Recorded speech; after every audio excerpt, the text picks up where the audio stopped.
ఎలా ఉంటుంది ఇప్పుడు జగన్ గారి పరిపాలన ఎలా ఉంది? ఏముండదు, రైతులకు ఏమీ లేదు. ఏమో రైతులు ఏడుపు తప్ప రైతులకు ఏముంది, సంక్షేమ పథకాలన్నీ వాళ్ళకి ఇవ్వడం తప్ప రైతులకు ఏమిస్తున్నాడు? రైతులకు వాళ్ళ ధాన్యం డబ్బు పడలా. రైతు 6 నెలలు పండించి మళ్ళీ 3 నెలల దాకా ఎదురు చూసినా కానీ కూలోడు ఎవడు ఆగడు కదా పావలక్కడ. మరి ఏం చేస్తాం రైతులు? ఈసారి మరి గవర్నమెంట్ మార్చే ఉద్దేశం ఏమైనా ఉందంటారు? గ్యారంటీగా వంశీ గారికి ఈసారి అంటే యాలగడ్డ గారి వైపు ఎక్కువ యార్లగడ్డ పోటీ ఎలా ఉంటుంది? యార్లగడ్డ బాగా లాగుతాడు, వంశీ గారికి లాగడం. కళ్యాణ్ గారి మీద మీ అభిప్రాయం ఏంటి సార్? ఇంకా పర్వాలా ఉండాలి మీద, జగన్ మీద మెరుగే. ఈయనతో కలిసి రావడం మంచిదే అంటారా చంద్రబాబు నాయుడు గారు? మంచిది, అడిగి వచ్చింది. సింగిల్ గా వస్తే మంచిది అంటారా కలిసి రావడం? రావడమే మెరుగు. ఇప్పుడు 24 సీట్లు అయితే ఆయన తీసుకుంటున్నారు, దాని మీద మీ అభిప్రాయం? 24 34 కాదు. ఇప్పుడు అతను మాట్లాడింది కూడా స్పందనగానే మాట్లాడాడు. నాకు పదవులు కాదు కావాల్సింది, ముందు ప్రభుత్వాన్ని కోల్దేయడం కావాలి కానీ నాకు పదవులు ఎందుకు అన్నాడు కదా. అది అతనికి సీఎం పదవో లేదా ఒక పదవో కావాలని కాదు, ముందు జగన్ గారి ప్రభుత్వం పోవాలని కోరుకుంటాడు అంతే. పదవులు అవసరంలా, అతను మంచి పనియే. ప్రజలకు మంచి చేయాలి, ముందు ప్రజలకి కష్టాల నుంచి రావాలి. ప్రజలకు మంచిగా చేశాడుగా. ఇప్పుడు రైతులకు కూడా అప్పుడు తలాకాసి డబ్బులు ఇచ్చాడు. అప్పుడు ఈయన మాకు గొడ్డ పండిన డబ్బులే లేవు. ఏ గవర్నమెంట్ వస్తే బాగుంటుంది అంటారు? తెలుగుదేశం రావాలి. ఎందుకని సార్? ఏంటంటే కొంచెం ఈ రౌడీతనాలు ఆగాలి. అది లాస్ట్ టైం మరి మన వంశీ గారు తెలుగుదేశం నుండి గెలిచి కూడా దాంట్లోకి వెళ్ళారు కదా. సో ఈసారి మళ్ళీ వెంకట్రావు గారు పనిచేసే అవకాశం వెంకటరావు గారు మళ్ళీ అటువైపు గెలిచిన తర్వాత కూడా అటువైపు ఈసారి వెళ్ళారు. ప్రభుత్వం బాగుందా, నాన్నగారి ప్రభుత్వం బాగుందా? నాన్నగారి ప్రభుత్వమే బాగుంది.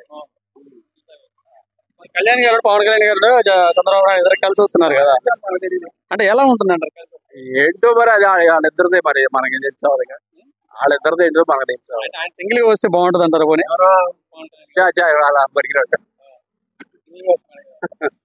ఎలా ఉంటుంది ఆయన మాట తీరు ఎలా ఉంటుంది? ఆయన వేర్లేండి కాదు, అదొక ఇది. ఆయనకి ఇదే కాదు. జగన్ గారి 5 సంవత్సరాల పరిపాలన ఎలా ఉంది? జగన్ గారు బాగుంది, ఏం బాగాలా. ఎందుకని సార్? పథకాలన్నీ కూడా ఏమైనా అందుతున్నాయి మీకు? పథకాలు అంతే ఉంది, అభివృద్ధి అవ్వాలిగా. అభివృద్ధి ఎలా ఉంది ఇటువైపు? ఏముంది, అభివృద్ధి ఏం అవ్వలేదుగా. పథకాలు ఇస్తున్నాడు, ఏముంది అంతా అప్పులు చేసి ఇస్తున్నాయిగా పథకాలు. మరి ఈసారి ఏ గవర్నమెంట్ వస్తే బాగుంటుంది అంటారు? టీడీపీ వస్తే బాగుంటుంది అనుకుంటున్నారు. పోటీ ఇటు పక్కన ఎలా? వెంకటరావు గారే పోటీ ఉంది. కళ్యాణ్ గారు ఇంతో పాటు జతకట్టారు కదా, ఎలా ఉండబోతుంది అంటారు? ఇంకా ఇద్దరు జతగా వేస్తున్నారు కదా. కలిసి రావడం మంచిదే అంటారు. ఆయన ఒంటరిగా వస్తే నెగ్గుతారంటారా, ఆయనతో పాటు కలిసి రావడం మంచిది అంటారు? ఎవరండి? పవన్ కళ్యాణ్ గారు. ఒంటరిగా వచ్చేది ఏముంది, ఇప్పుడు ఎప్పటి నుంచో ఎన్టీ రామారావు కాడి నుంచి కూడా 3 పార్టీలు కలిసే ఉంటున్నాయి కదా. ఇవాళ కలిసేది ఇప్పుడు కమ్యూనిస్ట్ లేదు, కమ్యూనిస్ట్ బదులు జనసేన కలుపుకున్నాడు. ఇక అంతేగాని ఇవాళ ఒక్కరోజే కలుపుకొని ఆయన మీద. ఇప్పుడు అంత ముందు 2019లో సపోర్ట్ చేశారు, ఆ తర్వాత ఇప్పుడు 2014లో సపోర్ట్ చేశారు, ఆ తర్వాత మళ్ళీ ఇప్పుడు సపోర్ట్ చేస్తారు. ఇప్పుడు చెప్పేటంటే అప్పుడు ప్రత్యేకంగా పొత్తు లేదు కదా, పోయించారు. అందుకని కత్తి వాడుకం పట్టాడు. ఇప్పుడు పొత్తు ఉంది కదా బీజేపీతో, దీంతో పొత్తు ఉంది. జగన్ గారి పరిపాలన ఎలా ఉంది? ఏమో నాకు ఓటే లేదుగా. ఇంకా లేదు ఓటు? ఏదో మా ఫ్యామిలీ గొడవల్లో ఓట్లే లేవు, నాకు ఓటే లేదు. ఇంకా చెప్పేది వాలంటీర్ వ్యవస్థ ఉంది, వాళ్ళు అడిగారా? అడిగాము, అయితే మొత్తం కష్టం బాబు నీ ఒక్కడికే అంటున్నారు. ఎవరు సాయం చేయలేదా? పంచాయతీకి వెళ్ళినా కూడా సాయం చేస్తున్నారు, చేసినా గానీ ఆ ప్రభుత్వం చేయట్లా ఇట్లా.